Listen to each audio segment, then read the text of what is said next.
Welcome back to the show, and now let's continue with the fun. The fashion industry in Kenya has grown exponentially over the recent past, and from the look of things, is only getting better. The influx of local brands in the market has provided a very healthy environment where designers like Levi Mbugua can showcase their prowess. Let's check him out.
Levi's creativity was sparked at an early age, and with a conducive environment and very supportive figures in his life, it didn't take him too long to hone his craft. My journey started in primary school.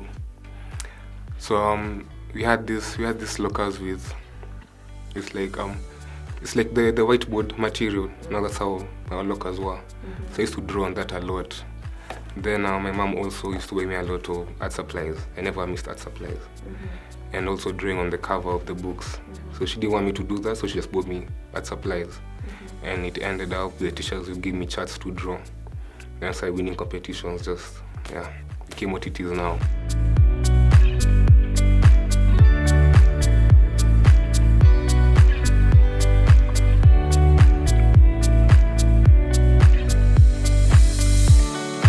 Embellished Kenya raw denim.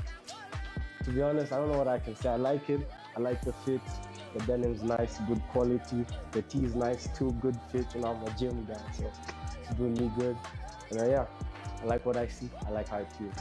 How I transitioned from painting into making clothes is that the painting, I could only paint on, let's say, a canvas.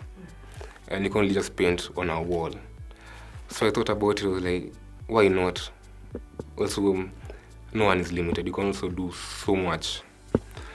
So I was like, yeah, let me just do it. So I did it and just happened to be good at it. As a fashion designer keen to have a unique identity, it's only natural for Levi to tackle his craft in the most unconventional ways he knows. Kikeno means happiness in Kikuyu. Kikeno means happiness in Kikuyu, and what it stands for in the brand is be happy in what you do. And every time you wear your clothes, you need to be happy. You know, even when you're sad, let's say in Sunday or Saturday evening you're sad, you wake up Sunday, you're still sad, then you just decide to, let me just shower, I dress nicely, you're not even doing anything special, you just go outside, maybe eat an ice cream, you feel good about yourself, then you go back home, you feel good about yourself. So it's about that. So expressionism is not drawing things or not seeing things as what society wants us to do. When I tell someone an artist, the first things they think about is fine art. Can you draw me? Can you draw my cat? Can you draw my dog? So it's just drawing things or doing things how you want it to be, like expressing yourself how you want it, not how people want it. So the way I make clothes is how I want it, not how they want it. Just happens that they like how I want it as well. So it's just necessarily showing expressing yourself the best way you know how to, in your own way. So now putting that into the brand, it's not having boundaries in the brand, but not necessarily doing the cliche things, not the hats, the cliche t-shirts. The artist's venture is certainly not a one-man show. A lot of creatives like himself play integral parts in contributing to whatever design he chooses to work on. Who I work with and who is involved in Gikeno is, let me start with the top. Let's start with the top. The person who makes the clothes. There are people who make the clothes. There's a workshop. People, when I get when I mean a workshop, a couple of machines. People work. So yeah, the people who make the clothes. There's the people who sell for me the fabric, because I really appreciate the people who sell me the fabric, because they source the fabric. It isn't easy to source the fabric that you want, the individual fabric that you want. So the people who source the fabric, and now I go to quality control the fabric to see if the fabric is up to par with what I want. And now the face value of what now people see is, there is my friend who's a photographer, Sydney. There is my friend who's a digital strategist, Eugene Omondi. Then there is other photographer again, Ian Soy, videographer as well. Another photographer, Peter Kiama. And now me, creative director and also photographer and videographer. So and also someone else, the project manager, now upcoming now, and to scale it to be bigger than it is. I said it's bigger than me. So now got a project manager as well. Exploitation in the market still continues to be a stumbling block for many fashion designers, and Levi is no exception. People try to exploit you. That's the only problem. If people are honest, people will do so much in this country. If we didn't have that, we're trying to make something out of someone. Even if you're there to do your work, there's always someone wanting to make something out of you, even if they're being paid to be there. So the printers will try to make even 700% profit out of you.